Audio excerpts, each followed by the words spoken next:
Once again, welcome to How Logical. In this video, I am going to show you how can you use turbo mode in your Yubo app. So without any further ado, let's dive right into this exciting video. First of all, what is the turbo mode? Actually, it's very simple.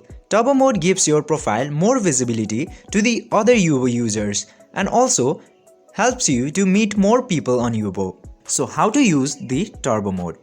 To use the mode, you just simply have to open your Yubo application, and after opening the application, you can see this purple symbol down here. You just simply have to click into that, and after you can select any of the option here that how many times you want to use turbo from here, and then just simply click to this launch turbo option. Now in February 2024, you need 250 coins to launch turbo mode.